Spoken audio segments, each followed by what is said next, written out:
Good morning, everyone. This is the Vermont House Committee on Commerce and Economic Development. It is Wednesday, April 29th, 2026 at 9:02 in the morning.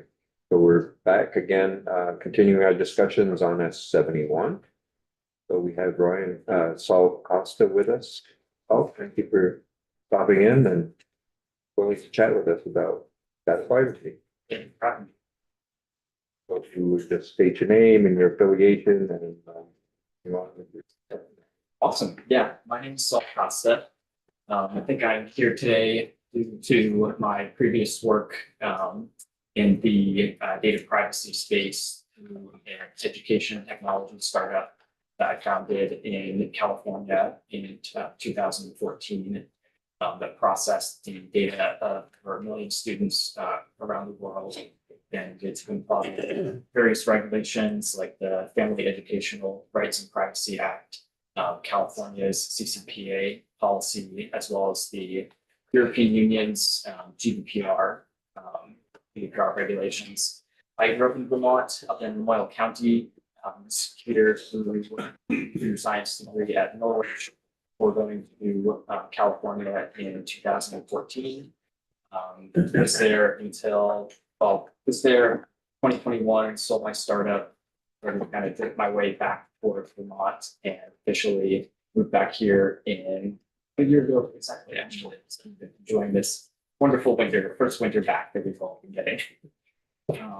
In Vermont, I lead a nonprofit organization called Shop that creates a mobile application called The App. And The App is effectively a tool that brings together volunteer opportunities, community events, but specifically in the state of Vermont, and places it on a map interface. So I think maybe what's kind of notable about what we're doing at Shop is that data minimization has been a tenet of our work from the beginning. And surprisingly, even though our core functionality is location-based, we actually collect no location information. We don't have the usual zip code. Love to have their zip code, but we don't have any functionality within our application that would utilize that type of data. So you don't go ahead and collect it right out of the gate to provide value to the users.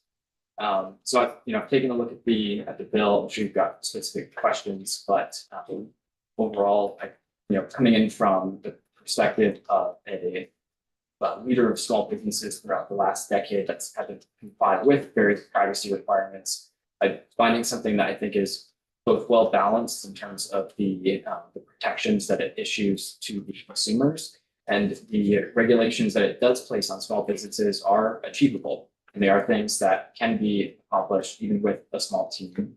And of course, the investments that are made by the organization, both to ensure that the data is protected simply because it's protected, but also due to the reduction in liability that the organization faces in the inevitable event of a data breach. I also found throughout the course of my work that compliance with various privacy laws was a way for even a small business to establish credibility with customers, both inside the state and outside of it. I would show up to meetings with multi-billion-dollar textbook publishers, and we'd already have compliance with, say, FERPA, and they took us seriously because we took ourselves seriously and the data that we were stewarding seriously as well. So I think this, the bill, while there are challenges to it in terms of the weight that it places on businesses, I do think the added value of the credibility that it can develop and the overall protection that it offers to consumers is worth the investment that it takes. And there are tools out there to assist businesses in that process as well.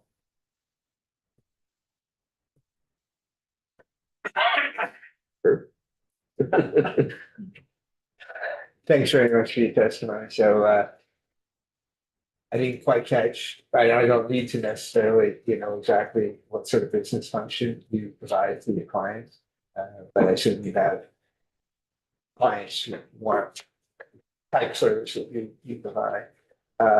What types of businesses, who are your clients typically? For my startup, they were my initial startup, which was in the for-profit space. They were textbook publishers, online learning companies, entities that wanted to add hands-on learning experiences to educational materials related to computer programming, web development, data science, stuff like that. So we were managing data not only for private data for the users, but then also their educational data and their grades and so forth fall under additional regulations. For my recent startup, we are a nonprofit, and so we don't charge anybody anything at this point. Okay. But the clients that we engage with are typically other nonprofits. Okay. And then our technology is direct to consumer as well to an end user. So I'm making an assumption, but would you consider yourself to be a controller Yes. under this? I heard you said that you're okay with that in terms of the obligations that you would have. I would, What about your, I mean, I understand the no charge, but in terms of, I would still call them clients, I guess.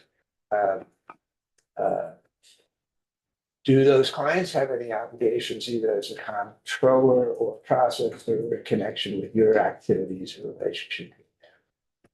they do not because we are stewarding all of the data ourselves.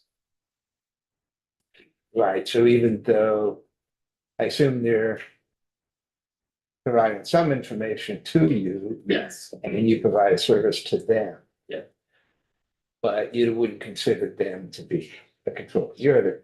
We're the, we do have with school relationships, for example, we partner on management of volunteer hours, for example. Yeah. But those ultimately fall under FERPA regulations as well. Yeah. Okay, thank you. Yeah. Thanks, Russell. Is your firm ever subject to any sort of activity in private recollection? Fines, some cause, or? No. So I'm just curious, kind of curious with that. Yeah. It's, and I think that might have been one question. I'm interested. What is it that your app does? My current app is basically a way of we're disrupting the community bulletin board and kind of bring together volunteer opportunities and community building events throughout the state. But we put it all on a map. So it's very easy for you to find what's happening around you versus scrolling through forums or Reddit or various nonprofit websites and social media. It's really trying to connect organizers with the volunteers out there who all want to help. They can't find those volunteer opportunities very easily. Okay, so it's like a community organizing app. Yeah, community technology. Okay. So it's not like there's a social event here. It's more of we're getting together to protest here, correct? We don't engage in any political activities, anything hyper partisan, no paid activities, but it would be more of a like let's clean up the trails from throughout the year. Downloadable via Google. This joint.app currently entirely focused on the state of Vermont. We also recently hired a very powerful volunteer management platform that will be released at our on the ground summit in July. So we kind of preparing this discovery tool, the B app, which is a way to bring in new volunteers into your orbit with now this really incredible software that lets you manage your volunteer pool once you have it ready. We're actually partnering with an individual based here in Montpelier who supported the Montpelier flood recovery in 2013 and then Plainfield flood recovery in 2022. Barrett, if you know him. So he's looking at using our technology specifically in disaster readiness recovery response situations, really trying to take what's accessible tooling, but also demonstrate it throughout these critical use cases as well. How do you find it? Joinb.app. Thank you. I just really called the question I sort of had, just give us, if you could, very short, but clients related expenditures as a part of the cost of your business. Is that something that you see going up the passage of the year? Is it something that is going up no matter what? like to hear your thoughts on how it relates specifically to the bill. And also more broadly just to its businesses. Absolutely. Yeah, I mean, I think there will be probably marginal costs that are associated with it. I think one of the great things about the age in which we live in is that there are tools out there that can really reduce a lot of those costs and take a lot of the burden of saying building your own privacy pop-ups and data management or data retention software, and can reduce that burden by utilizing tools that already exist. I think one of the ways that this could, especially setting aside, reduction in future liability costs and maybe an increase in credibility that can translate into increased revenue for that organization.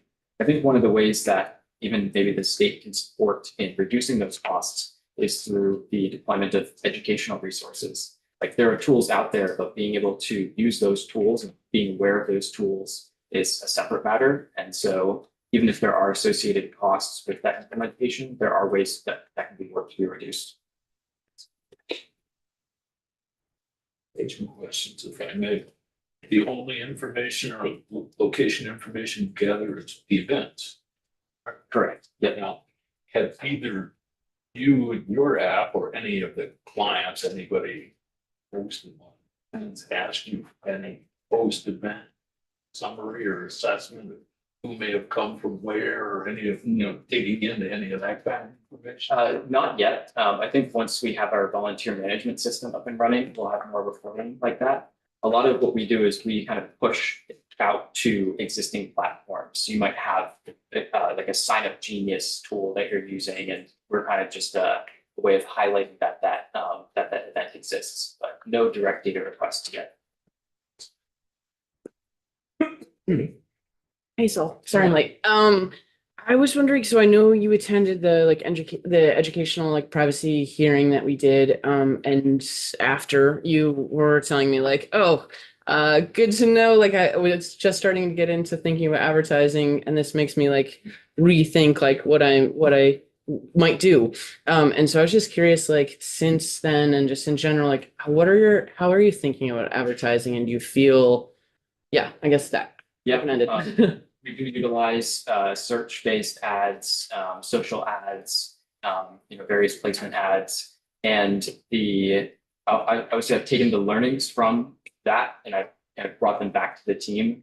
We launched our online advertising presence in March, so we're still in a data collection phase, kind of building out the ROI dashboards to determine what that looks like. But yeah, tools like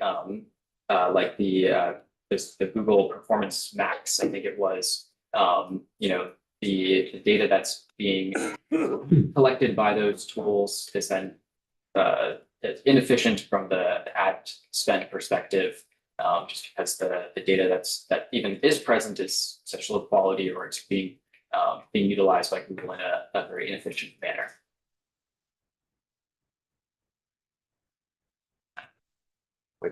How many users do you have?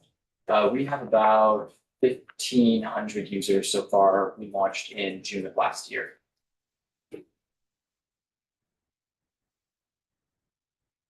Very, very early stage, but growing very rapidly. So I'm just thinking about as you grow, how are you thinking about regulation that is affecting this, potential privacy regulation and things like that, as far as impacting your business? And I guess do you feel like it is a way that you can help justify costs and be able to tell your customers that you're complying and thinking about them, putting them first, versus do you feel like it is going to hamper you as you continue to grow? Right now you would be exempt, but ideally you won't be soon. And so just thinking about how you are budgeting for that, and also maybe getting involved in legislation, or thinking about I guess just thinking about that as building that into your business of how you're complying with state laws. Absolutely, yeah. One of the things I like about this bill is it lends credence to the core development ethos that we have at Shock, which is data minimization. Don't collect what you don't use. So we're actually, just as a result of the kind of beliefs behind the founding of the organization already have in place a lot of the or don't have in place a lot of things that would enable us to meet the requirements under the bill. So I think that this kind of spreads the spirit of our work, and for us in particular would have just help guide the specific development as opposed to place restrictions on us at a later point.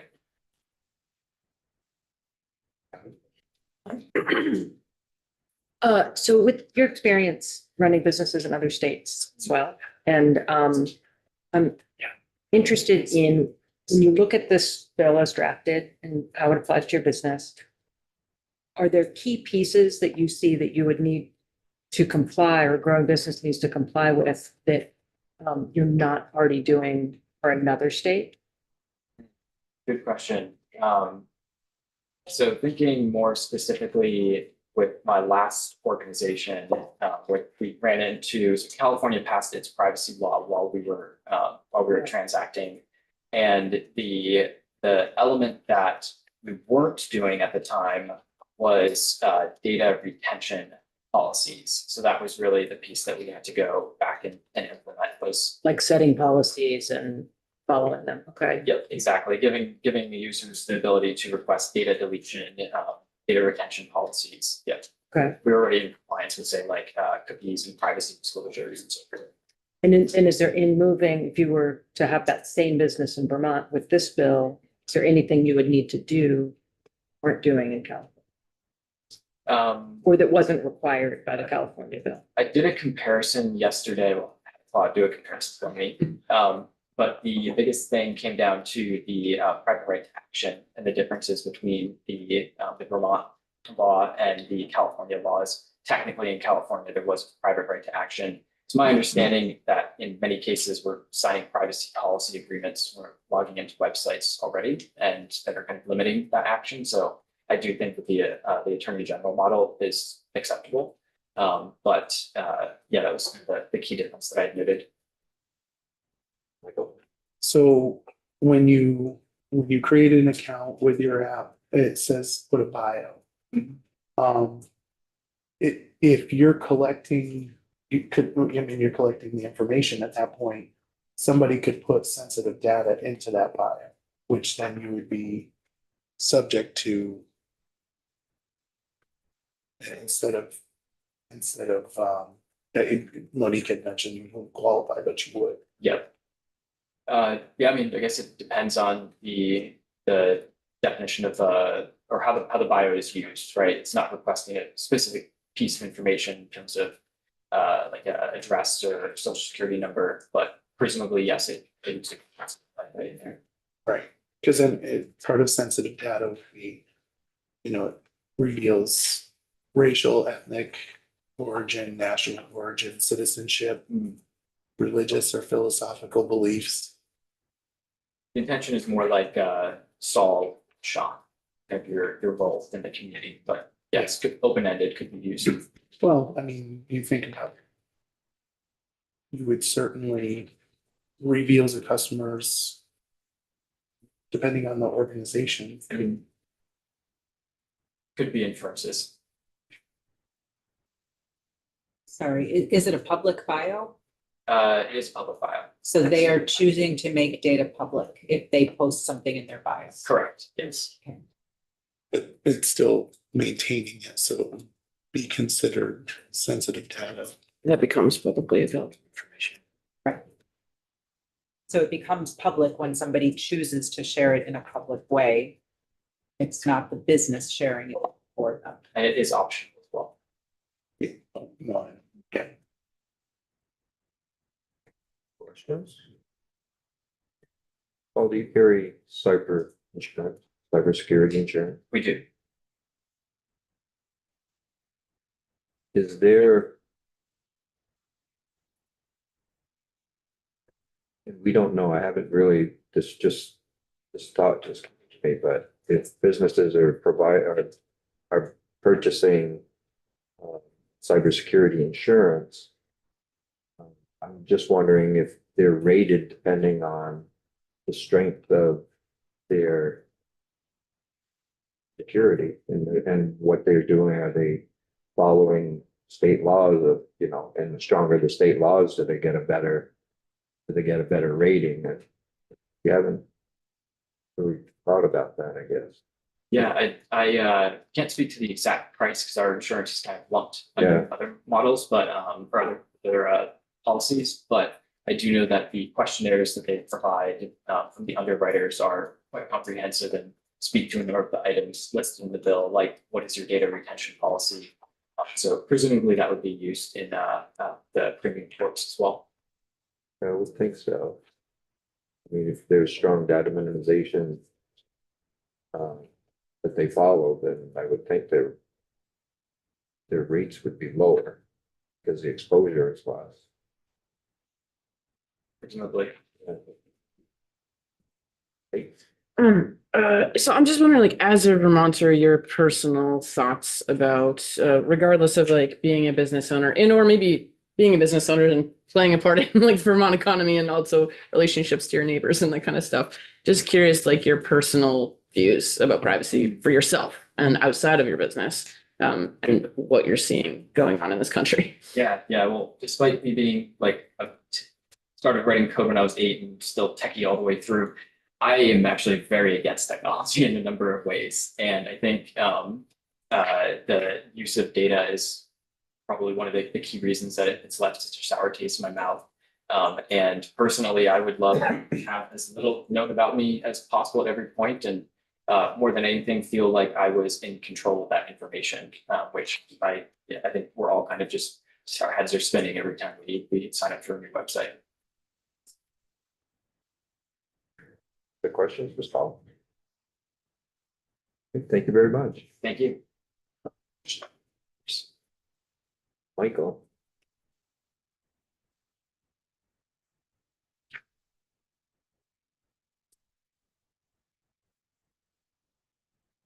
Morning. Morning. Thank you for joining us. You're welcome, and appreciate the invitation. Good morning, everybody. I submitted written testimony, so I'm going to share that now. My name is Michael Lewis. My wife Valerie and I settled in the south end of Burlington in the 1990s to raise our family. We've been there ever since. I'm here as the co-founder and CEO of Front Porch Forum. Offer testimony about S71. So while Front Porch Forum is nonpartisan, as a Vermont Public Benefit Corporation, our social mission is baked right into our legal charter. And that mission is to help neighbors connect and build more resilient communities across our whole state. And while our business is nonpartisan, we are pro-local economy, we are pro-rule of law, and we're pro-democracy. So I feel obligated to accept the invitation to testify today. Thank you, Mr. Chair, and to all the representatives focusing on this critical issue and allowing me this chance to comment. Put a spoiler alert here. I am strongly in favor of reining in the great harms to Vermonters that are perpetrated by big tech. A strong version of this bill will not harm the business that I represent. Not at all. In fact, it will help protect us and slow down the real damages done across our state right now by the big tech billionaires. So by way of background, my wife and I started Front Porch Forum as a small family-owned business 20 years ago, this summer. We had 4 kids under the age of 6 at that moment, and I'm not sure we were thinking very clearly. It seemed like a good time to start a business, but it was a labor of love, and bringing it to life was it has pretty much been my life's work. We had struggles too, of course, and like many Vermont small business owners, I worked 80 to 100-hour work weeks for years. As a business grew, we hired Vermonters to flesh out our team. During tight times, we took out a line of credit against our house to make sure we'd always make payroll. So, a story not unfamiliar to a lot of small businesses in the state. Fast forward to today, 20 years later, and we have 31 employees. We serve every town and neighborhood in Vermont with their own online forum, community calendar, and business directory. And if all those 250 digital spaces. They're all networked together, so Vermonters can tune in to their own community, and they can branch out to adjacent areas as well. Among Vermont's 270,000 existing households, Front Porch Forum has 250,000 active member accounts. This is truly a stunning level of participation. We get attention from all over the country, all over the world, really, from people who want to know what's going on in Vermont. In a survey, independent survey done a while ago, 97% of members reported that FPF is valuable to their tenants. Also, I'll note that 18,000 Vermont small businesses and nonprofits have joined their local forums, to better connect with their communities. So in short, our terrific team of 31 employees has built a thriving small business that serves as critical civic and economic infrastructure across Vermont. And we've done so by respecting our users' privacy, not by violating. So the damage wrought by big tech is so varied and vast, it's hard to describe and harder to comprehend for me, I'll certainly say. But if you look at many of today's big calamities in our country, in our world, big tech can be found accelerating the harm while siphoning billions of dollars out of local economies. I list some examples: the loneliness epidemic, societal divisiveness, erosion of our democracy, decaying journalism, blooming mental health troubles, acts of public violence, small business closings. This is all well documented. Leveraging their vast fortunes, big tech has hired some of the brightest minds in human psychology and related fields to discover what captures our attention as humans the best, the fastest, most reliably. And then they operationalize that, look what they learned there, to keep us staring at our screens as long as possible every single day of our finite lives. I worry about my own kids, worry about myself as I feel myself drawn over and over. They're well aware of the great harms this is causing to people, again, documented in various court cases. And the harms to businesses, institutions, our very democracy, but they still want more. A new book I was interested to read, came out a couple months ago, compares this big tech business model to fracking for natural gas or petroleum. The author calls it human fracking. Big tech injects toxic stuff into our minds at high pressure to extract value, and then leaves behind a terrible mess for someone else to deal with. So what would be Vermont's response to this moment? A reasonable response to petroleum fracking done irresponsibly is to pass strong regulation to pivot the worst practices in order to protect people. The same goes for human fracking that's undertaken by big tech. They claim the sky will fall if people push back through their elected government, put some basic protections in place to pivot the most egregious, harmful practices. I think that's hogwash. I urge this committee to pass the strongest set of measures to protect Vermonters and Vermont businesses from the harmful practices of data brokers and big tech. I recognize that big tech is spending unprecedented sums of money to make folks think that up is down, no is yes. But the choice seems clear from where I sit. Either we side with big tech billionaires who want to siphon even more money out of Vermont, harms be damned, or we side with everyday Vermonters, small businesses, our communities, kids. So please move ahead the strongest possible version of this bill. Question? So thank you so much for being here. Full disclosure, I have 3 different accounts as an individual, as a school board member, and as a legislator. And I use your product, and I find it to be a really great way to engage with my community and for them to engage with me. And so I appreciate that. What I want to ask about, and I know that you don't collect a lot of data on the people who use your product, and I believe you sell ads. I don't know that you sell the data that you collect. I don't know if that's part of Yeah, business model. absolutely do not collect much data. I mean, we ask people their name and where they live when they sign up and their email address. And that stays private, and we do not share that. We certainly don't sell it. Our business model is, yes, we sell ads to Vermont businesses, not that's our primary source. So I'm thinking about the businesses that do sell the data, and that is part of their model, or that have been collecting a lot of data over time, whether they meant to or not, right? Whether that was their intention or not. And I'm trying, as a business owner, if you had to change based on new legislation, I'm curious how much time that would take, what kind of, changes, like how would that work for you? I know you don't physically have to do it, but you've had to adjust to a lot of different things over time. And so I'm just hoping you can put yourself in that mindset and talk to us about what kind of disruption that could create for businesses and things that we could do to mitigate for that. Yeah, that's an interesting question. It's a hypothetical for me, as you said. But we work very hard to run a really tight ship in our business. And things come along and point out areas that we thought we were healthy and, really strong in, and I guess we could do a little better in that area.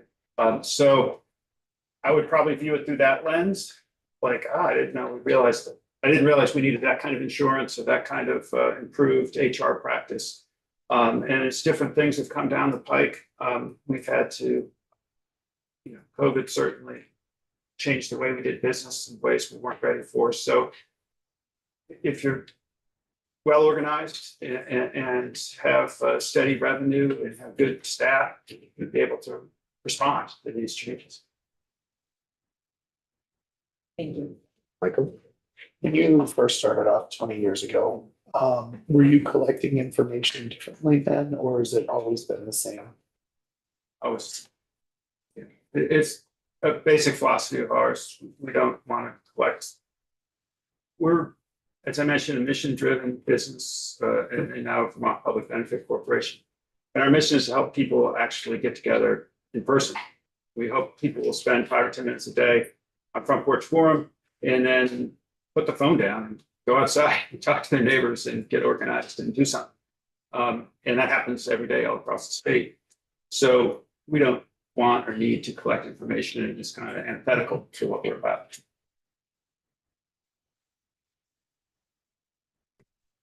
Thanks, Michael. I was wondering if you could speak a little bit about, we're hearing that by affecting like targeted advertising through like big guys and that kind of stuff, like will affect the target advertising ability of small businesses and things like that using like sensitive data. And I'm curious, like your thoughts on one, ability to market to people without using their sensitive data, and if you find it effective, and then also like your thoughts on. I mean, I feel like Front Porch Forum, relatedly to like media, is like some of this advertising ecosystem is actually hurting journalism and the media industry. And like, I feel like you're kind of similarly in line of like wanting to have open information and have a thriving information ecosystem. I'm just curious. Well, advertising through big tech options, whether it's Google or Facebook or many others, is, we tried some of that early on, early days, and found it was a terrible waste of money for us. It's not effective at all. And you can't tell what's going on. Since then, there have been, a number of investigative reporting pieces and lawsuits showing that it's rife with fraud from big tech. They say you're getting something, and then you're not. You're getting something else, something less. So we haven't for years spent any money on big tech advertising, more than a decade. When small businesses come to us to inquire about our advertising options, we don't spend time talking about other competing options, whether it's a Vermont media outlet or whether it's big tech or other services. In fact, our sales reps often encourage them to have a broad-based approach. But we have thousands of Vermont businesses that purchase advertising from Front Porch Forum, and the typical response is, wow, this worked better than I thought. And it's because it's a trust-based system. People tend to have a degree of trust in in their neighbors, and our platform is kind of, you just see it, it's just right there, there's not, hidden stuff that you can't get to. If you buy ads through Google, you can't really see them. If you buy ads in 7 days from Front Porch Forum, you can just see it, it's right there.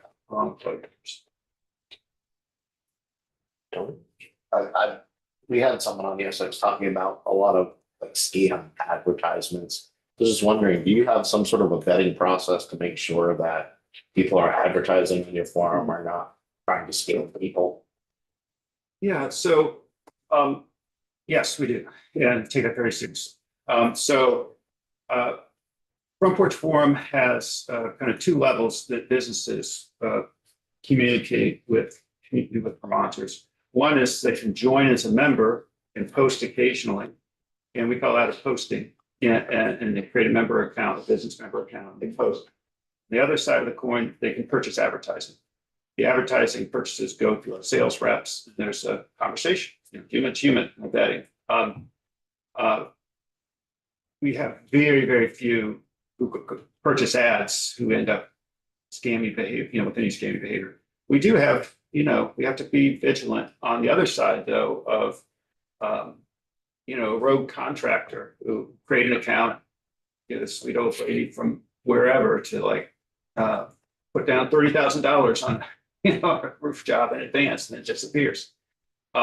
So we're all over that. We're very attentive to that kind of abuse.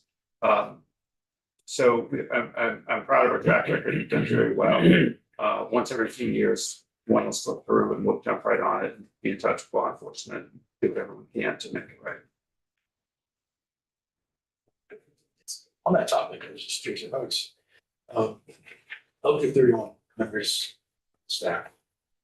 Is that work everybody's work, or do you have a few folks who are really focused on it? Just what's the ratio? Sure. We have 5 teams within our staff, and our biggest team by far, which is not quite half the staff, is our community team that focuses on content moderation, member support, and reviewing every member account that's created. To look for patterns. Sorry. So my thought was, are we positing with the bill a changes or legislation that would sort of imply that a successful organization can successfully with this sort of a balance of where they're allocating their human resources, and that was hearing if half of your staff has some relationship with that work, that's already a very healthy number that is would be able to sort of take on whatever sort of standards the bill contemplates. And I'm just wondering, do you feel among FPF, I can't think of who's doing what you're doing in Iowa or something like that, but I'm just wondering if your sense of other organizations, other businesses, is that sort of the kind of thing that has 1 or 2 people, at a similar size? I'm sort of trying to compare the capacity of organizations. So at this point, Front Porch Forum is unique. And it's just, I was an English teacher years ago. The word unique out of me. It's like, you don't say unique unless you actually mean the only one. But we're the only entity out there. And years ago, when we started Front Porch Forum, I kept a spreadsheet of every similar competing, or not competing geographically, but other services I could learn about around the country, around the world. And it grew to hundreds of rows in that spreadsheet, and they're all gone now. They all got crushed by big tech. So people have other big tech options that then lead to other problems, basically amplifying division. Instead of helping neighbors get together, it helps neighbors fight. So we're very unusual. There's a big interest in what we're doing, and we're approached many times a year, probably a couple of times a month from entities around the country, around the world, saying, can you help us do what you're doing in Vermont and in other communities? But then they start talking about AI, and they start talking about, how can we skimp on the actual hands-on care that I think this sport takes. You wouldn't decide to create a school without teachers. You wouldn't decide to create a newspaper without journalists. I feel like our online TV managers are the heart and soul of the work we do. They are in touch with the neighbors, the members, the small businesses, the nonprofits. And they keep the culture of each local forum as on target as we can have it. So I'm going to echo Representative Granning's comments earlier. Front Porch Forum is terrific in our small town. We have, a bunch of small towns, and it really helps in terms of being able to get in touch and have a conversation, especially across town, among towns, because some of these issues aren't just the town, but we found we can really use it to our benefit and get a whole community involved in a particular issue. Just that's terrific. So my specific question though is under draft 2.3, would you consider yourself to be a controller and have those obligations, or because of the nature of your business, that would be applicable? So this is where I might not be super valuable. Okay. I'm not a lawyer or a legislator, so hardworking. I did read through that. Yeah. And I probably need some coaching, but would we be considered a controller? I don't know. Okay. I think so. Fair enough. Yeah. Okay. Just have email addresses. Yeah. Generally the answer is yes. Yeah. The answer is yes. Everybody. Yeah, and I take it back to thanks.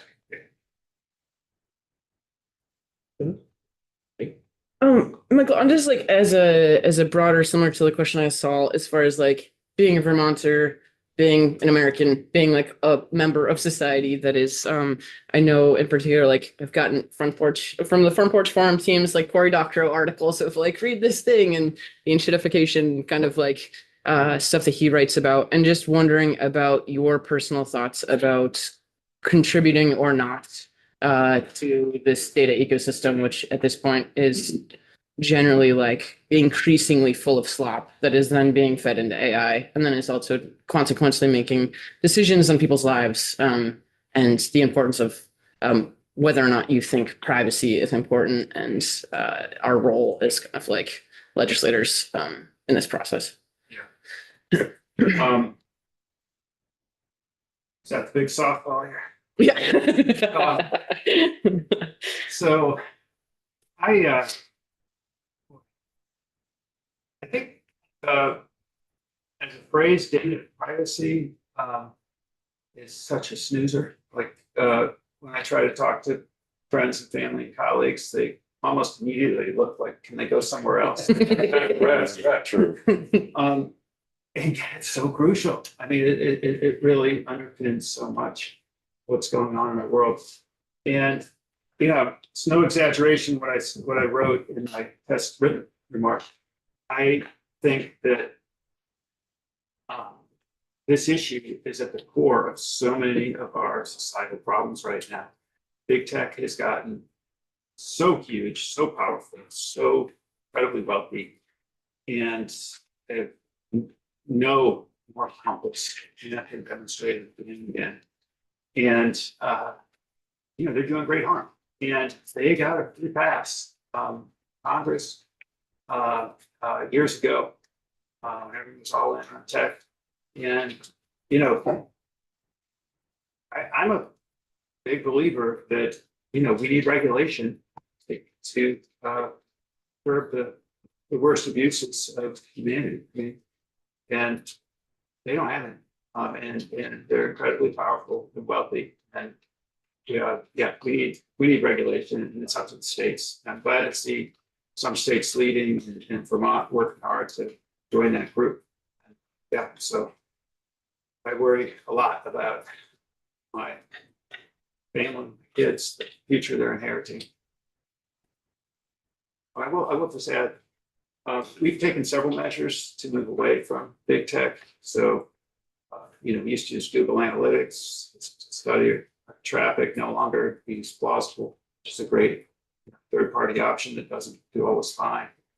We used to use Google Chrome as our web browser. Absolutely not anymore. That's just a vacuum cleaner for Google to suck up everything you do.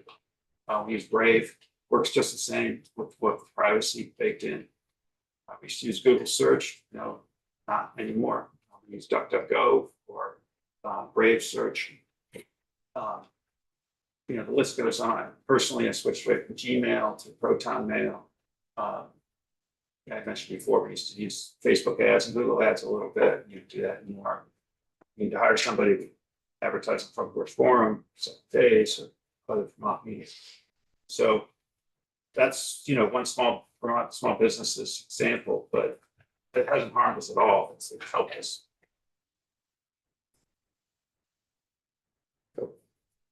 So when you advertise, you only advertise, I don't know how it works, like I own a store in Berry City, I pay for advertising for only Berry City, correct? There are different options. If you're a store in Berry City, put my sales hat on, you can join for free and participate in the Berry City Forum. And you can post occasionally. If you want to post a little bit more frequently in Berry City, you can pay $10, $20 a month and up your membership. If you want to buy ads and reach all of Washington County, you can talk to our sales rep and buy an advertising campaign. And that advertising, that's what makes our payroll. But that's our bigger source of revenue. So you're collecting my location by getting the address, right? Because you have to put me in a forum. When people sign up, say what's your name, email address, and your home address or business address. And if I want to, let's say I want to opt out of receiving advertisements. Well, that's like getting 7 days and saying, you can cut out all the ads out of the newspaper before you give it to me. So when people get their forum in the Berry City Forum, everybody gets the same thing. So everybody sees 3 ads in there.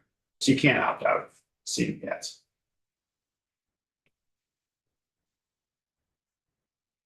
But the ads themselves are not targeted to the individual, but just generalized. Thank you. Yeah. Ads. Yeah, They're it's just just- location. Just geography and Targeted date. to your location. That's pretty widespread. I mean, we're talking about town. That's, Yeah, region.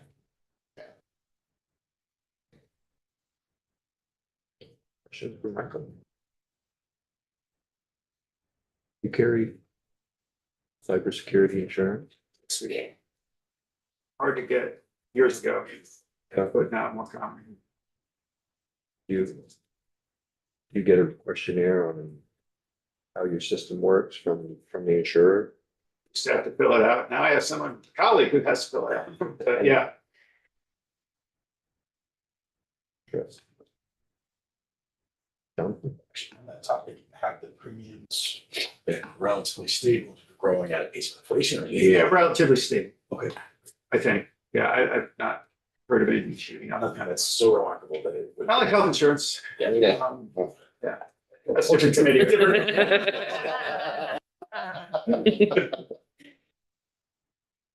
But rates, sure, could differ depending on how secure your system is and how you do things. We have to constantly invest in security, just for our own operations. Yeah. Never ending. Sure. Other questions for Michael? Thank you very much. Thank you all for working with you.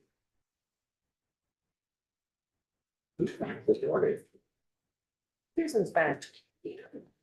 Hey, what? Good morning, everyone.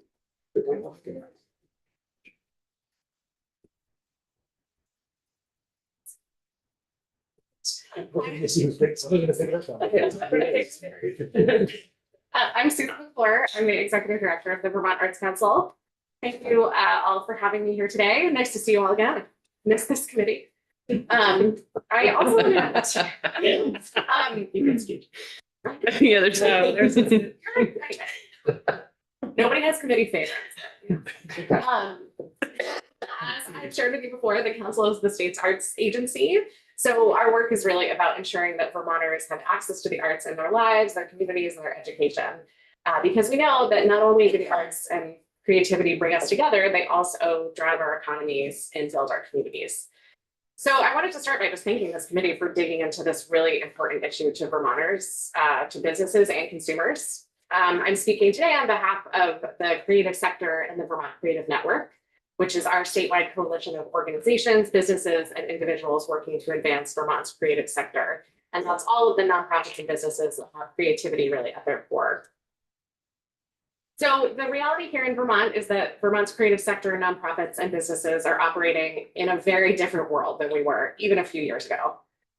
When I had my first paid job in the administrative office of a summer staff theater in 2002, people were buying their season tickets over the phone. We sent out our annual appeal letters through mail merge. It maybe was like WordPerfect even. And we had one of those credit card machines that did the rubbing of the credit cards, and then we processed them all by hand at the end of the day. I sound like glasses are in this bag, and I am 105. But it wasn't really that long ago, to my point. It wasn't actually that long ago. Things are really different. Today's creative sector organizations interact with their consumers and patrons in a totally different way. And while the world has changed around them, the reality is that not every organization has been able to move at the speed of the internet with their practices. That being said, I know they want to. You will not find a single creative sector business or nonprofit who wakes up in the morning and says, I don't care about our patrons or their information and we're lazy with their data. They just don't do that. But what they do need is guidance and help about doing what is right. And really that's what I see this bill doing for our sector. I don't particularly want to sound alarmist, but things are rough out there in our digital landscape.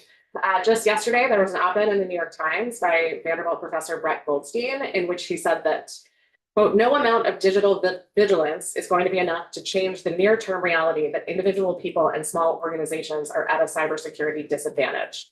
Large companies and enterprises will develop and implement more sophisticated AI defenses to counter the threat of the hour, but the general public draws the short straw for now. There's only so much people can do on their own. There are examples across the country of arts organizations experiencing phishing scams and data breaches, often involving the sharing of sensitive or financial data. And so the question for our sector right now is unfortunately not how do we stop this? The question is really how can we best be prepared when this inevitably happens? So that's where it is really important for governments to step in and help us with basic common sense regulations. And that is what this version of S71 does. Just a few specific things I want to note about the bill. The 45-day window to remove consumers from your database seems totally reasonable. There's a lot of flexibility in there. Frankly, you should be able to respond to the consumer in 45 days. The requirement to have a data privacy policy is also totally reasonable. And it's there to protect nonprofit and for-profit businesses. There are many good templates you can use to create this policy. It's good practice for organizations. And the size and the scope of the business that this applies to will impact many Vermont businesses and nonprofits. But when I read that, to me, that's even more reason why these companies and organizations should be prepared and protected with these real data privacy issues that they're facing. The other thing to think about with this is that many arts and cultural organizations have contracts with much larger data management systems, from Salesforce to Eventbrite to Testatura. Those are names that might not mean anything to you, but in the arts administration world, they're everywhere. And given the strict data privacy policies in other states, including California's laws, these national companies are already operating in this regulatory. I wanted to wrap up with just a personal story. I was previously the executive director of the Lake Champlain Maritime Museum, and they used a Blackbaud product for their donor management system. So in July of 2020, a time that you remember as being particularly tough for all of us, we were notified by Blackbaud that a hacker had breached the company's network in May of 2020, and that personal information of all of our donors in the database may have been compromised, including bank account information. I'll say that July of 2020 was already a stressful time to be running a nonprofit. Let me tell you that having to pick up the phone and call our donors and thank them for their trust in us, and explain that we were not opening for the season that year. We did not know what was going to happen. Oh, and by the way, your bank account information has probably been stolen by someone and is out there, and we don't know what's going to happen to it. And there's nothing we can do. That was not a fun conversation. And we did, the company did send them a monitoring service and all that stuff, but really it was so out of our hands. I would not wish that conversation on any business or nonprofit when dealing with your consumers. In that data breach, Blackbaud paid the SEC $3 million in settlement for making misleading disclosures about the attack. And they also paid California $6.75 million for failing to implement reasonable data security that led to the breach. But they didn't pay the nonprofits whose donors lost trust in them. And that's what happens. Nonprofits are at risk of paying fines, they're at risk of having money stolen from them. But one of the biggest issues is they're at risk of losing credibility by the donors who put their faith in their ability to responsibly manage their money and their information. So we need to be protected as a sector. We need guidance on how to do it. And that's what this version of S71 does. The Arts Council and the Creative Network are very happy to be partners in this, to spread the word, to support how this is done. That is going to be a piece of this that we will need, is technical assistance around how this should happen. People want to do the right thing. They need a little help knowing how to do that. And just on a personal note, I think as someone who exists in the world, legislation like this rewrite makes me proud to be a Vermonter. I want to live in a state where our elected officials protect consumers, where we protect businesses, and where we kind of exemplify that spirit of Vermonters looking out for each other in the regulations that we pass. So I'm happy to answer questions and just thank you all for your work on this. Question?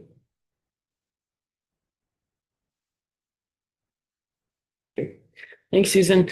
I was wondering if you could expand a little bit on talking to nonprofit privacy consultants about the donor piece and about the breach piece and then just connecting that to like the data minimization piece and what we're talking about, and even de-identified data. And basically I'm trying to get like the stories that I've heard were instances of nonprofits holding, and even I had like not just like the kind of the quantitative data on, or if I did youth STEM programs, which I did with kids, and I would collect anything from like their name and their address and their parents' emergency contact info. But then for certain grants, I needed to collect demographic information. And then also I needed to collect things like, this kid has an allergy to peanuts, so don't have peanut butter sandwiches at lunch. So there's that type of stuff. And then also on the donor side of like, you might have to collect like, this person just lost their aunt and now they're going to get an inheritance, and their potential, like you might want to reach out to them next month in order to like get a donation, like, and or any number of other sensitive things, which if we imagine those things, I've been actually on the childcare privacy, the data privacy webinar the other day with the state, talking about things like maybe kids are at home with alcoholic parents or something, like any number of these qualitative points that are in there that we may not need, that then if that information also gets breached, we are setting up that kid with alcoholic parents to have that tracked for their entire lives. That might then lead to insurance decisions where it's like they have alcoholism that runs in their family, or that donor that then has the aunt that died, that then that family can be targeted by a phishing scam because they're particularly vulnerable, and or that person's identity could be stolen. Like just thinking about, do you think there's opportunities and or what are the risks of collecting that like that sensitive information that we don't even actually cover in this really, that is qualitative, that puts people at risks in ways that they don't even necessarily think about what happens by just putting in notes about people? So I think that there's kind of two issues that I see there. One is like the data about youth particularly, and that's actually something that came up during COVID because there were new questions that we had to ask about vaccination and all these things that like just museums and arts organizations have never asked that before, and that was all new. And I think that the takeaway from that is there are certain things you need to have information about for safety. But the takeaway from that and the arts and cultural organizations I've worked with and looked at and seen is that they just aren't thinking about that. Like everything you just said is not on their radar. So I think there's a real education component to this to make sure that Vermont nonprofits and for us for that matter know what the risks are in that. it is not, I mean, I don't think people really considered that their data would be breached and you would not have any of that information. It's just not what a small nonprofit is thinking about. The other donor side, I think, just to be clear, you know, when I was taught how to fundraise, you were supposed to write down every single part of every single conversation that you had with a donor. Just for a much larger organization in DC. And their donor database has like, I mean, it was like, we went out to lunch at this place, we talked about this, you know, you're supposed to write all these details. And that's kind of how the business of fundraising is done. But that's another area where people just like aren't thinking about this as being a risk. So I think there's a lot of education around that in terms of that data minimization piece. And I think there's our approach would not be to tell people what they should be collecting, but to give them the information and tools that they need in order to make the decisions that are right for their organization so that they can do that safely. What? Hi. I was gonna ask further about the technical assistance, like what you said that y'all are prepared. So you guys have, you know, the capacity and the ability to get all the information out. Yeah, I will say it's not like I'm cautious to commit to something without funding, obviously, but it is something, you know, it fits in line with the things that we already do around support for nonprofit organizations. You're also gonna hear from Common Good. I think later today, maybe we'll talk about that. But if I think, you know, it fits in we also do, actually, I should have looked up if this is on there. We have a partnership that we're funding along with USDA Rural Development for Vermont artists to have access to a program called Access for Artists. That's business training for artists. It's all free, it's all online. And this is what making me wonder if they do a course about that. And if not, we can ask them to, and they should be able to do that. So that would be something you can partner with others on. Again, I would not pretend to be an extreme expert in any of this situation, but it's something we definitely want to make sure organizations have the resources they need to make the right decisions. So thank you. Appreciate you sharing your experience and also understanding that you have been on both sides of this, right? On businesses that are doing a mindful assessment of what data they're holding on to and understanding what the risks are, and others that have not. And how do you see that transition? Timeline?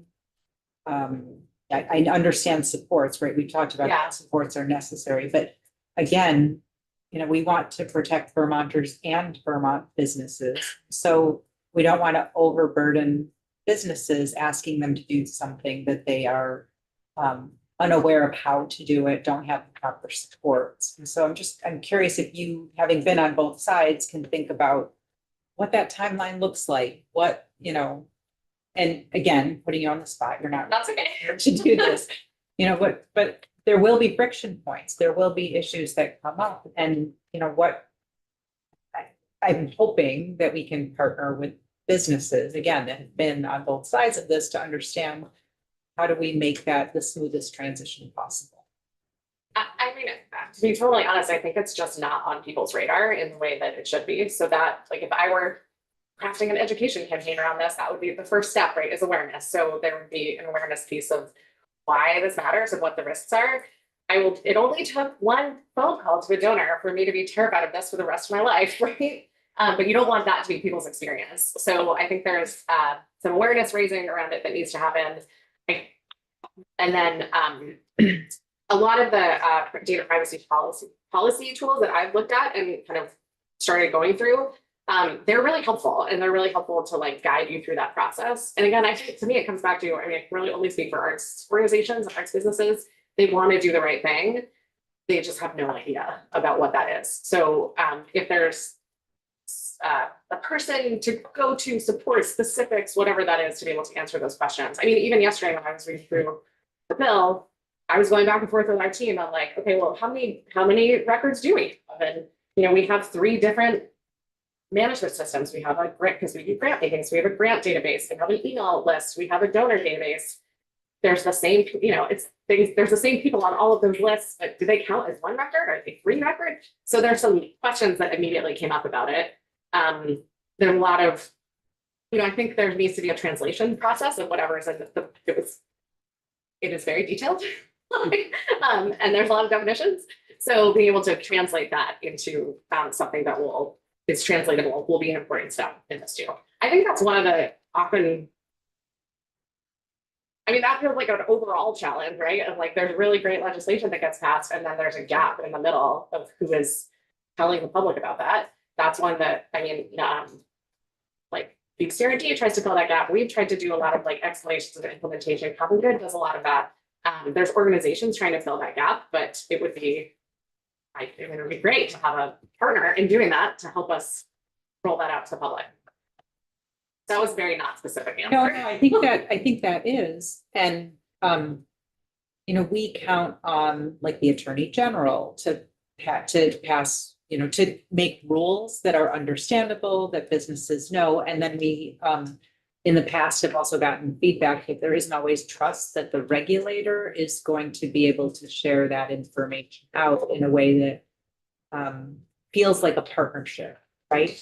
And so, I guess I don't really have the question, but I just feel like that needs to be part of the conversation as well. Yeah, I agree. That's something we've all heard about the ticketing bill a lot, but that is something we've talked about with that as well. Like if there are major changes to how businesses are supposed to be doing their work or how consumers are supposed to be interacting with businesses, there also needs to be a step there where there is a communication education effort on that part too. The issue with can't stop talking about ticketing, but the issue with the issue of ticketing is so pressing to the businesses that they are really motivated to fix it. So they have said, we want to participate in an education campaign at the venues. I think organizations that have experienced a data breach will be very motivated to say, we want to do the right thing. There's also a huge group of people that it's just not on their radar. So they will need to have it's not on the radar in ways that it kind of has to be, because I don't want to end with the internet is dark and full of terrors, but it like kind of is. Like there's a lot of things happening that are really outside of anything I was trained for in working at an arts nonprofit, for sure. What? Yeah. Are you finding that there are arts organizations in Vermont that do have this on their radar and that are able to kind of meet these challenges as they stand now? I think a lot of some of the larger organizations are definitely thinking about this, and a lot of them because they have they either have cybersecurity insurance or their insurance companies brought it up with them. Like several, that happened with us at the Maritime Museum actually. Our insurance company was like, hey, there's something called cybersecurity insurance. You're like, what is that? But then we learned and knew about it. It turns out it doesn't actually cover a lot of the things you think it's going to cover, which is also problematic. But and I would say the larger organization, some of the organizations that have, as I mentioned, the national companies that they're working through, that happens a lot for donor database software or ticketing software. They have to do, I think the Blackbaud data breach I talked about was a real wake-up call for their industry. It didn't fix the whole problem, but it was a wake-up call. So a lot of their platforms have, not to put our trust completely in those platforms, we have to be responsible for that too, but they are operating in more strict regulatory setups in other states already. So they're just kind of already doing it here too. Susan, I'm curious, like in the past, we've had the small business technical exchange. I think it's changed names several times, Yep. but the RDCs having that $5,000 up to $5,000 grants for companies that are using Vermont's consultants and vendors to offer web design services, social media training, like legal advice, any number of like business things. I'm curious if you think there might be an opportunity for that to, like this type of thing to be added to the ways that we think about funding grants for these small businesses and nonprofits to be able to like access the same type of, if we're gonna give money for a business to go on social media or to go on a website, but then not give them the same opportunity to get to make sure they're being responsible about that use of that website that they're paying to create. Seems like there is room there, but I know that was a different program, I should say, in my head. I used to be the chair of the Addison County Economic Development Corporation when that program was happening, whatever it's called, RevDev. Yeah. You would know, right? That program was great because it really incentivized, and we've talked about this a lot at the Arts Council now too. How do we incentivize Vermont businesses to know what Vermont what other Vermont businesses they can be working with. A lot of times with our creative businesses, graphic designers or in that. Yes, there is an opportunity there. I think that is, can't speak for the RDCs. I feel like that is in their bailiwick of, kind of this technical assistance piece. There would have to be funding. I mean, that's one of the challenges to all of this, right? And everything we ever talk about, there would have to be funding to make it work effectively. There was funding. That's why that program worked effectively. For our specific grant making, we do unrestricted operating grants to arts nonprofits, which is a program we've grown a lot over the years. We don't require, and it's unrestricted operating support because we think they know best what to spend it on. So it would be challenging for us as an organization to have a specific grant program that's like, this is for data privacy enforcement. It is, however, something we would communicate as part of all of our communications around, like, how do you run an arts nonprofit effectively? And we're happy, we answer a lot of technical questions. Our staff do that a lot right now too. So there's an opportunity for us to be more well-versed and to be, there's actually talking to the new commissioner of economic development about this, about the important role of just kind of that a few of our organizations play as being this like connector. I think I've said this in this committee before. When I started at ACEDC, I was really impressed by the like overwhelming amount of supports that Vermont has for businesses. But then there's a big missing piece between like, how do those businesses know that those are available?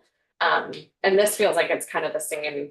I'm sure you've all talked about that in here before. This feels like one of the same issues, that this is a huge challenge. Businesses need to be prepared for it. But then how do we connect the dots? And often that's what organizations like ours, this is not, that service is not really even part of our official definition of what we do, but it's a role we end up playing of kind of being that connector between resources, organizations, and technical support. Questions for Susan? We look at the bill. I think there's two areas that there's maybe some concern, is data minimization and targeted advertising. And as you looked at the language in there, do you think that there's issues for some of your smaller members to be able to comply with the language? The targeted advertising, I think it's something that is often what larger organizations are doing. It is definitely something they do. Definitely, we all live in a world of Google ads and Google words and Google. So it's definitely something people are doing, that they would need some guidance on how to do, guidance on what is possible. Again, like, I think it comes back to like, my take on this is there's very little that you're saying, absolutely you cannot do this. But what you're saying is you have to be aware of what you're doing. And so that fits into that too, of like an education piece around that. It would be challenging. I mean, again, I want to answer that. I would want to hear more from them from arts organizations about the specifics around this. The ones that I've talked to, again, I think people like just aren't, this is not on their radar. So I think if you told them like, hey, this is what's happening, this is when you do this, when you buy this ad, you have no control over where it goes or what website it shows up on. I think they'd be horrified. A lot of this, we have very small budgets. Like, our field is not making money, and they're nonprofits, and even the for-profits, our for-profit arts organizations and music venues, right? It's not a lucrative business. Every dollar that they spend, they want to make sure it's getting them exactly what they need to happen, which is more people buying tickets, more people getting their services, more donations, better experience for everyone. I think people just don't know about that, right? Like, I would never have considered that if I bought an ad, a Facebook ad or a Google ad or whatever, that it would end up on some website that I didn't know about. They don't put that in the terms of service, right? Or maybe they do, and they're 75 pages long. So again, I think this comes back to an education piece, that they don't want that to happen. There are some things that are kind of required now in terms of how people get information. It feels required in terms of how people get information. But again, it comes back to this education piece of like, there's a sense among even smaller arts organizations that they have to participate in that way. They have to buy the ads, they have to buy, if you want your website to show up, you have to pay a certain amount of money for ad space. They just don't know the other side of it. So that would be a consumer education piece. I think there was a first part that I didn't answer. Data minimization. Data minimization, right. I think that's a new term for many, many arts organizations. I would not gonna put a number on it, but I would say almost all of them. And we have often been, again, this comes back to like development and fundraising, you've been taught to collect more data and never really to stop and ask, why are we collecting this data? So that also comes back to education. And I think if people really understand the risks of that, it's like a risk reward, right? You have to weigh those things.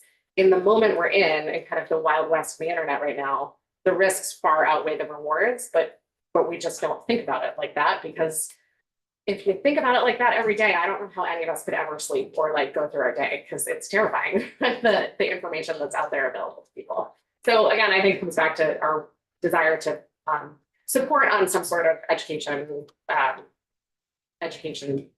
campaigning or work that would happen around this. The questions for Susan? Okay. Susan, thank you. Thanks, everyone. See you soon.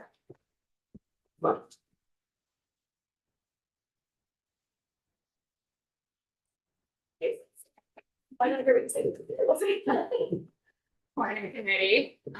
Great to have such a great conversation. For the record, Emma Paradise with Common Good Vermont. And as a reminder, Common Good Vermont is a statewide program of United Way of Northwest Vermont, dedicated to uniting, strengthening, and advocating for Vermont's nonprofit sector.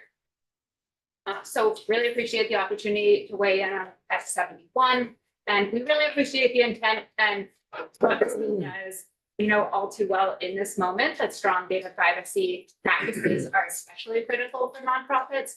Who are facing not only heightened security risks that we're all facing, but also increased public scrutiny and heightened more politically motivated government overreach that prevent their own data-related concerns as well. So for mission-driven organizations whose credibility is foundational to their impact, protecting personal data is not just a legal or technical responsibility for them. It's really an ethical imperative that's essential to maintaining their safety, trust, and the rights of those that they engage with. So we get that. And there are 6,400 nonprofits that serve our state, and they're diverse in size, service area, mission, but together they represent a sector that employs 1 in 5 Vermont workers. They're an economic driver for the state, and they make our state a better place to live, work, and play. Most of these organizations are really small. 70% have budgets under 100,000. So really small teams, really lean operations. There are also much larger ones who deliver vital services at a larger scale to our communities. But what all of these organizations really have in common is that they are operating under significant resource and capacity constraints. And so when I talk to nonprofits about data privacy, I'm often met with a really mixed reaction. On the one hand, they get it. Organizations really care about data privacy and protecting the information of their donors, their clients, the partners they work with. And they know that responsible data stewardship is not only critical to maintaining that trust that's essential to achieving their missions, but also something that they intrinsically value on a personal level. After all, nonprofits are led by fellow Vermonters who want their data to be handled with that same care that they treat others. But the support for privacy protection is often followed by some questions and concerns. You know, what would these changes mean for my organization? Will the systems that I have in place be sufficient? What specific categories of data do we hold? Do I have room in my budget to consult an expert and make necessary updates or invest in new technology?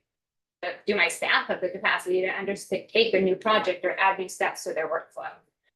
How does this change how we work or collaborate with partners?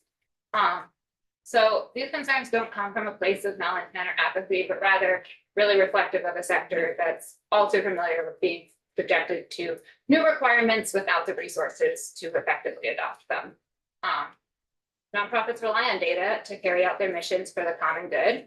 They're not selling data for the most part, products or services for profit. The data they collect and process helps them to serve clients. It also helps them deliver programmatic and fundraising messages to those who will benefit the most from those messages. And it also helps them make important decisions and assess their impact. And while the vast majority have strong data security measures in place, often utilizing third-party services, as you've heard others talk about, They also operate in an imperfect environment. So many work collaboratively with other organizations or government entities in ways that require the sharing of data. So really needing clarity around what does this mean for those relationships and whose responsibility it is to manage that data. Some hold client information that doesn't fit squarely into one data category or is an amalgamation of multiple types of data. And some may inadvertently wind up holding sensitive information while helping clients access services or benefit programs, helping them apply for SNAP, for example. And so these are just a few examples of some of the different experiences nonprofits may encounter, but they do speak to why we need not only clarity, but also acknowledgement that policies designed to protect consumers may also in some ways make it harder for nonprofits to support them as well. That may look like staff hesitating to provide certain types of assistance or document information that helps them serve clients, spending more time managing data that they could spend on mission work, or have to divert resources from programming to cover legal or compliance counsel. And in some cases, this might also be confusing, frustrating for clients they serve, but a trade-off. So as a state nonprofit association, Common Good does have sort of a necessary preference to exempt nonprofits from this legislation, but especially in a moment when organizations are facing decreasing resources, increased need, and uncertainty at the federal level, estimating them does pose another challenge that they have to navigate, something else on their plate that they need to figure out. And beyond logistical concerns, there is, an additional expense associated with that, consulting services, new technology, legal support. And since most nonprofits, especially of those at scale, are practicing responsible data stewardship, minimizing this does to some extent minimize the real life benefit to the consumer. But that said, in lieu of an exemption and the interest of strengthening data privacy, effective implementation of this legislation means offering the support, the clarity, and resources nonprofits need to successfully understand, adapt, and comply. And so to this end, we recommend a few things. So first, investing in technical assistance. As Susan mentioned, and as we've talked about this session, nonprofits really don't have access to technical assistance services like small businesses, municipalities, or other comparable entities do.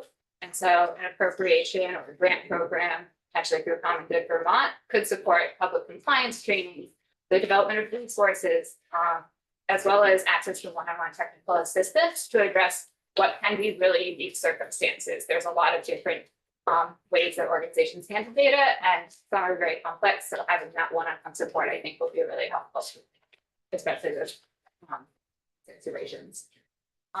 Nonprofits need to understand what's expected of them and how to manage that. Sort of building on that, education outreach to potentially impact entities by the Attorney General in coordination with stakeholders should really be explicitly included in this bill. And this could include plain language guidance, public messaging, information sessions, and a hotline or email address that could answer compliance questions. I also want to suggest a third-party registry. I think, as we've talked about, a lot of organizations rely on third-party services to manage their data and keep it secure. And so to help them identify which companies are meeting those data standards that comply with this legislation, having a list or a registry of vetted companies would be really helpful, I think, not just for nonprofits, but anyone who is utilizing those third-party services. And it would also reward businesses for taking that extra step and maintaining good practices. I also want to call out, I think we've talked about some of the clarity around targeted advertising, but I think also some of the data categories could be more clearly defined, or maybe it's an adjustment of applicability thresholds, but particularly for sensitive data or health data. For example, consumer health data reads to include information that would include something like a food allergy, which is something that we collect regularly on an event registration, making sure that we have something available for people to eat. And so would one piece of that information require a really small organization to respond to the covered under this bill? That's one question. And I think another question we had around sort of, well, obviously not interchangeable terms with listing pronouns on a record, potentially, be interpreted as revealing a non-binary status of an individual. I think just sort of clarifying what is meant by those terms, just so organizations know what would trigger accountability. And then finally, the delayed effective date is something we would push for. I think January 1st, 2028 would be allow for enough time for education and outreach, as well as to give an adequate runway for organizations in compliance. So in closing, whether nonprofits are exempted or not, I think there is a strong desire in the nonprofit community to do what is right by their clients and their supporters, to mitigate risk to their organization, and to enhance status security measures. And it's really not buy-in that stands in the way. It is time, resources, and expertise. So if Vermont's serious about protecting consumer data, it needs to create supportive conditions. And this means making space to collaboratively navigate policy nuances as they play out in real time without fear of penalty. It means providing guidance and opportunities to ask questions. And it also means reducing financial barriers. And Common Good's here as a partner and a resource, and we look forward to working with you to achieve this shared goal. Thanks, Ed. So the bill, as I see it, exempts any organization of 35,000 Vermonters. You talked about a lot of the concerns about some of your really small organizations. Are they more than 35,000? To that point, the clarification around sensitive data, holding one piece of sensitive data would trigger applicability as the bill reads. So if you have a food allergy associated with an individual in your records, that would technically qualify, make the bill applicable to you. As I read it. Michael? Have you ever searched your emails for finding an email for someone, Yes. which would put you into a category as a controller for that as well? I don't deny that we would be a controller. Yeah, no, I know. I'm just pointing out the overreaching of the potential of causing a problem. Having the sensitive data as a thing that pushes you over. Sorry. Yeah, I think it would depend on the content of the email in that situation. Email would be personal data as opposed to sensitive, right? Right, but if you. Yeah, it's. You spend a lot of time in the Senate working on the exemptions, is that correct? I assume. We did support the exemptions. I think we also recognize that the current environment does present heightened risk, and we want to also support organizations in coming into compliance and protecting us and their people.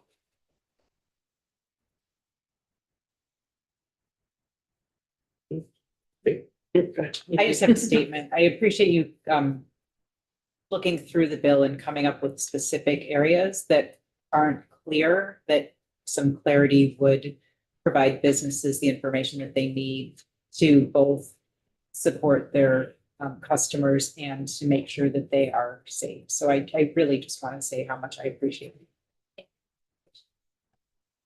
Yeah, also, thank you for recognizing the both sides of this and that and the risks to nonprofits at the same time. And yeah, we wanna part of this is like trying to also raise awareness of risks they're already at. Like thank you for emailing again too about questions about the previous testimony. I am curious, Emma, in a related note, the AG said that since 2022, 147 Vermont nonprofits have had security breaches that they reported. So it could be even more.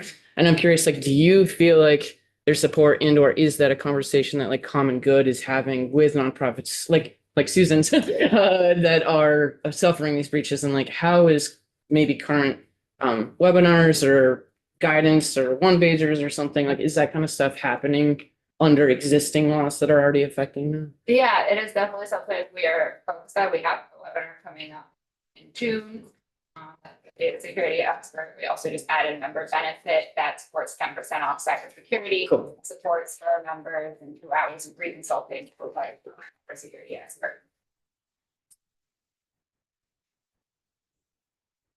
I was trying to quickly scan, have you filed your, do you have written testimony that you've offered on the website? I can, yeah. Oh, you, I didn't see it. Yeah, so you would.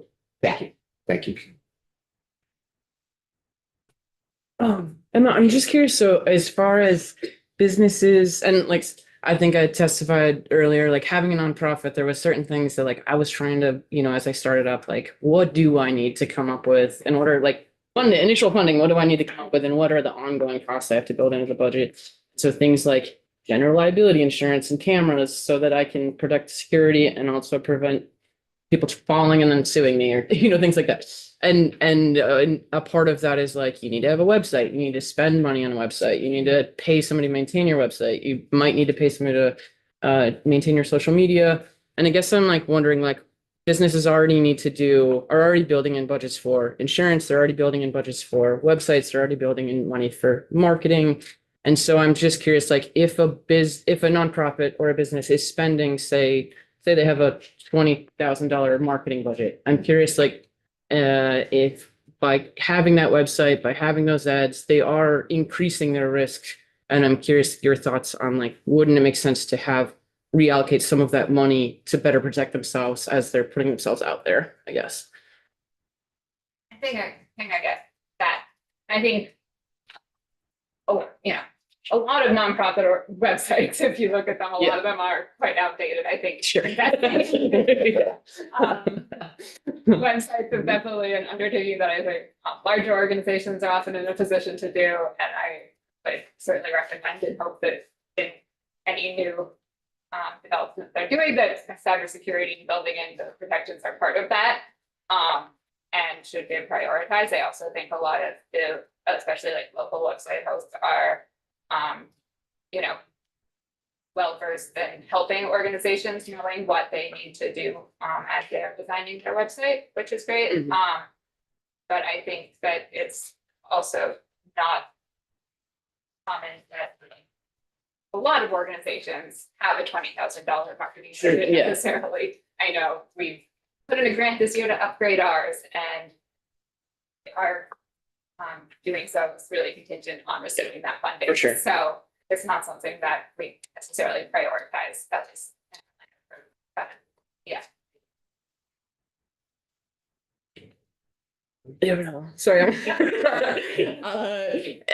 So I think this is like nonprofit ecosystem as a whole, and thinking about like so many of our nonprofits are the ones that are doing the coordinated entry for like social benefits and welfare and things like housing or access to state services, and nonprofits serving the immigrant population and assisting, especially in today's world, with everything that's going on. Things like LGBTQ support services, and things like gender affirming care support services or support groups, or like the kind of like medical, like abortion access, or people of color and trying to like promote professionals of color type of networking opportunities. And these and nonprofits, like largely as any small business, is like told they need to have Google Tag Manager, they need to have Facebook pixels, in that any visitor to their websites is then collecting information about those people that are accessing those websites and feeding it basically to Google and Meta.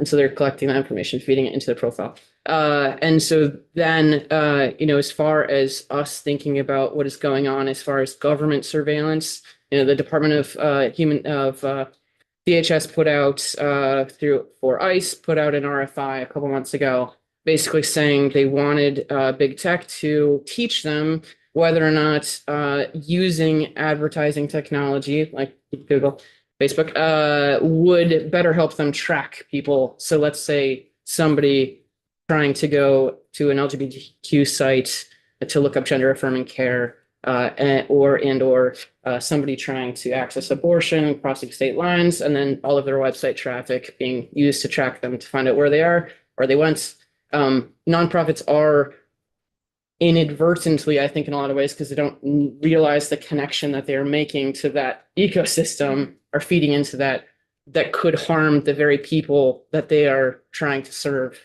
I'm curious about your thoughts there. I don't know that I have any specific or concrete knowledge to draw on in that area, but my understanding would be that those organizations understand and appreciate the sensitivity of the information that they may be potentially exposing their clients to. And I also think that a lot of those same organizations are the ones that are facing major funding cuts right now and are in a particularly challenging position to adapt and invest in new technology and expertise that would help them to put to those protections in place. And so I think that one way that would really support the implementation of this bill would be targeting organizations that have particularly vulnerable populations that they serve.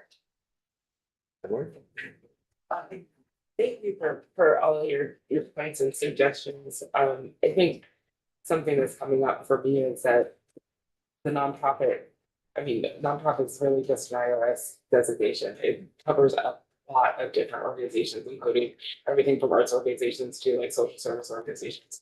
And even within, I think it's been brought up a number of times, I've also run a nonprofit and did after school work and had to become a whole other different administrative landscape. And I think I think that's also some of what happens with particular nonprofit organizations or any business really you're starting a new initiative. I think something really costs a lot. But I was looking at just kind of thinking about the inception process for nonprofits and small businesses in general. And I think a lot of it tends to focus on like getting your state paperwork done, getting your IRS paperwork done, getting your EINs and all of that. It's like very kind of hard focused and does not necessarily pick up on some of these softer things like, well, I don't know if it's really soft per se, but these things like data security, cybersecurity, even within somebody that's an expert in their particular area of interest, administering the thing is totally different. Yeah. When someone comes to us, like, are you passionate about this mission or do you actually want to run a business? Because Right. there are both sides of that. And I think, sorry, I don't know. No, I think that's part of it. So like as I'm looking on your website and it's, start a nonprofit organization, it seems to be very focused on kind of the like getting yourself listed, but not these other things that you have to think about, like everything from you might need new computers or pens and pencils. Like, like how many runs do I make to Staples starting a business?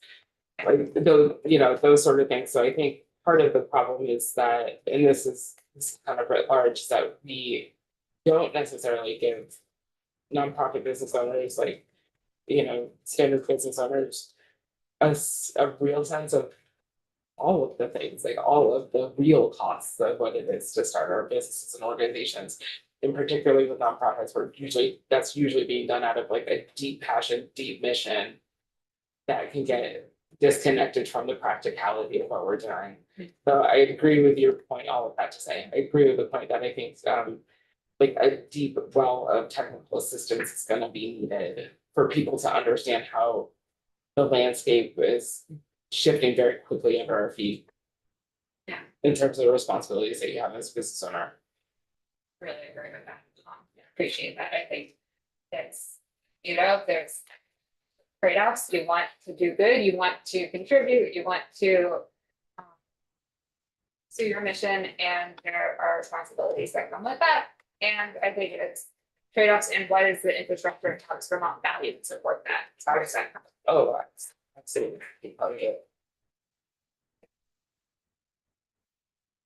Question for Emma? Emma, thank you. Yeah, appreciate it. Eddie, I think time for a short break. So why don't we take a 10-minute break back here at 10 of 11. So we can continue on. We do have to hear from Representative Kimball for the amendment to S 327. I've asked him to come in at 11:45 to go over that. Straw poll vote that as well. So 10-minute break, back at 10 of 11. I'll go off live.